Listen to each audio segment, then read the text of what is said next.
तो class 11th के students के लिए वीडियो बहुत ही इम्पोर्टेंट होने वाला है। इसमें हम पढ़ने वाले हैं cell the unit of life. तो ये जो चैप्टर है cell the unit of life बहुत इम्पोर्टेंट है। और यहाँ पर अगर हम बात करें तो हम NCERT बेस्ड पूरा यहाँ पे आपको समझाएंगे, ठीक है। तो आप जानते हैं सेल जो है, अगर हमारे पास सेल ना हो तो हम लोग सर्वाइव नहीं कर पाएंगे। हमारा स्ट्रक्चर एंड फंक्शनल जो भी काम है वो नहीं हो पाएंगे, क्योंकि वही हमारी संरचना बनाती है, वही स्ट्रक्चर बनाती है और वही हमारे सारे जो काम होते हैं सेल ही करती है ना। Cell is the structure and functional unit of life, जैसा कि आप जानते हैं, ठीक है। तो यहाँ पर हम पढ़ने वाले हैं सेल को। तो सबसे पहले जाने की, पहले तो सेल किसी को पता नहीं थी। सेल किसने डिस्कवर्ड की, किसने पहले सेल को सेल टर्म दिया, सबसे पहले ये सेल किसने नाम दिया, ठीक है। एंड सेल क्या होती है, इन सब के विषय में जान लेते हैं। और हाँ, इसका पूरा कंप्लीट वीडियो आपको मिल जाएगा सेल का, तो आप लोग बने रहिएगा हमारे चैनल पर। और जो भी पहली बार जुड़ रहे हैं वो सभी सब्सक्राइब कर दीजिएगा, साथ ही साथ वीडियो को लाइक कर दीजिएगा। चलिए स्टार्ट करते हैं और देखते हैं ये जो चैप्टर है cell the unit of life, ठीक है। तो आप जानते हैं व्हाट इज सेल। तो सेल क्या है, तो जो सेल है, cell basic unit of life है। अगर सेल है, अगर एक सेल होगी, सेल जो है वही अपने आप को फर्दर जब डिवाइड करेगी, तो जो ये सेल थी इसी ने डिवाइड करके टिश्यू बनाया, ठीक है, डिफरेंट टाइप टिश्यूज। और उसके बाद ये टिश्यू क्या बनाते हैं, ऑर्गन बनाते हैं, ठीक है। क्या बनाते हैं, ऑर्गन बनाते हैं। और यही ऑर्गन बनाते हैं ऑर्गन सिस्टम। क्या बनाते हैं, ऑर्गन सिस्टम। और ये ऑर्गन सिस्टम पूरा जब बन के तैयार, जब सारे ऑर्गन सिस्टम बन जाते हैं तो आपका एक लिविंग बॉडी तैयार होता है। क्या तैयार होता है, एक लिविंग बॉडी, ठीक है। तो ये चीज आप जानते हैं कि सेल इसीलिए है क्योंकि छोटी इकाई पहले सेल थी, उसने डिवाइड करके पूरा जो है एक पूरा बॉडी बना दिया, है ना। तो आप देख रहे हैं सबसे पहले सेल आई, है ना। तो यहाँ पर ये चीज आपने नोटिस करी, ठीक है। तो ये यहाँ पे जो पूछा गया है what basic unit of life, तो आप यहाँ पर बता सकते हैं व्हाट इज सेल का जो क्वेश्चन है, इसका आंसर आप basic unit of life cell को बता सकते हैं, ठीक है।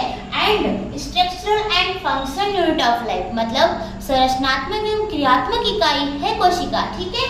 एंड अगर हम बात करें जो ऑर्गेनिज्म है उनको सेल के बेसिस पे डिवाइड किया गया है कि कुछ होते हैं यूनिसेलुलर, आई मीन यूनि मतलब सिंगल और सेलुलर मीन्स सेल। तो जिनके में सिंगल सेल होती है वो होते हैं यूनिसेलुलर, जैसे कि फॉर एग्जांपल अमीबा, पैरामीशियम, ये सभी, ठीक है। एंड अगर हम बात करें मल्टी सेलुलर की, तो multi cellular I mean multi में आप मल्टीपल से या फिर मेनी से मतलब निकाल सकते हैं। तो मल्टी मतलब मेनी और सेलुलर में सेल, तो मल्टी सेलुलर यानी बहुत सारी सेल से जो बना है वो। तो इसका एग्जांपल हम सभी खुद ही हैं, ठीक है। तो यहाँ पर मल्टी सेलुलर और मेनी सेलुलर का आपने मतलब समझा। और हाँ, जिसमें सिंगल सेल है वो सिंगल सेल ही कैपेबल है अपने आप को इंडिपेंडेंट एग्जिस्ट करने में, ठीक है। वो एक सिंगल सेल ही सारे वर्क करती है एंड वही सारे जो है आपका जो एक ही सेल संरचना बनाती है और एक ही सेल फंक्शन भी करती है, ठीक है। एंड अगर हम बात करें कि जिसमें जो सपोज दैट NCERT में एक शब्द दिया है उसको हम बता दे रहे हैं। यहाँ पर वो जो शब्द है वो बताया गया है कि जो होते हैं कि जिनमें कोई मतलब जान वगैरह नहीं होती है, इनएनिमेट होते हैं, ठीक है।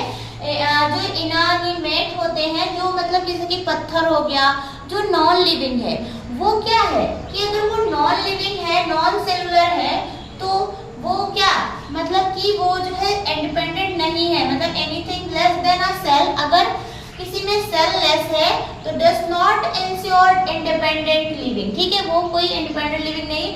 इसका एग्जांपल अगर हम लें तो क्या हो जाएगा, आप जानते हैं कि कोई वायरस होता है तो क्या बाहर वो लिविंग मतलब है, क्या वो मतलब जीवित है, ठीक है, नहीं है ना, वो निर्जीव है बाहर, ठीक है। क्यों, क्योंकि उसके पास सेल नहीं है, खुद का सेल नहीं है ना। तो ये anything less than a cell does not ensure independent, okay, independent living, है ना। एग्जांपल के लिए वायरस, क्योंकि वो नॉन सेलुलर है, ठीक है। एंड कौन नॉन सेलुलर है, जो इनएनिमेट थिंग्स होते हैं जैसे कि पत्थर हो गए, पहाड़ हो गए, ये सारे वो नॉन सेलुलर हैं, ठीक है। ये बात आपकी समझ में आई। अब हम बात करेंगे सबसे पहले सेल को किसने डिस्कवर किया। तो सबसे पहले सेल को रॉबर्ट हुक ने ऑब्जर्व किया था। किसने? तो he observed honey cap like a structure, एक मधुमक्खी की छत्ते जैसा, ऐसा मैंने यहाँ पे ड्रॉ कर दिया है, मधुमक्खी की छत्ते जैसा ये जो इन्हें स्ट्रक्चर दिखा था, ठीक है। और वो भी जिसमें जो डेड, जैसे कि जो छाल थी वो डेड थी, ठीक है, उसमें इन्हें दिखा था। और उसे पहले कहा गया कि कंपार्टमेंट टाइप का दिखा, नहीं एक कंपार्टमेंट जैसा दिख रहा है, और बाद में इसी को सेलुला बोला गया, और लास्ट में इसी का नाम सेल पड़ा, ठीक है। और अगर बात करें कि जो ये तो डेड सेल थी, ठीक है, और लिविंग सेल की खोज करी थी एंटोनी वॉन लीवनहॉफ ने, डिस्कवर किया था।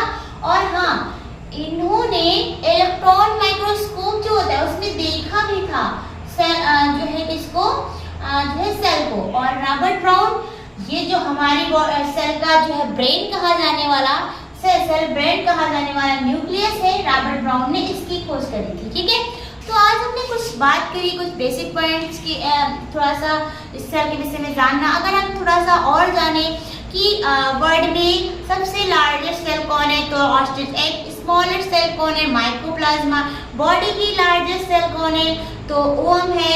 स्मॉलेस्ट कौन है? तो स्पर्म है। एंड लॉन्गेस्ट कौन है? तो न्यूरॉन है, ठीक है। तो ये सारी बातें हम लोगों ने जान ली हैं।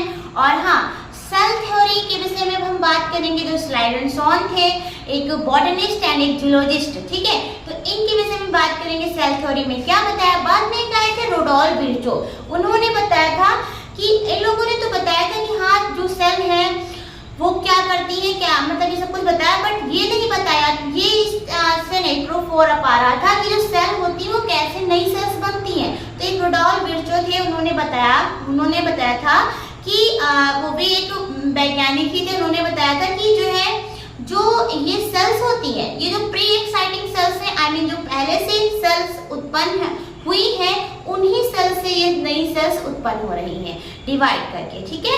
तो चलिए हम नेक्स्ट वीडियो में बात करेंगे सेल के आगे जो भी टॉपिक्स हैं इसके विषय में। चलिए मिलते हैं नेक्स्ट वीडियो में। Bye bye, take care.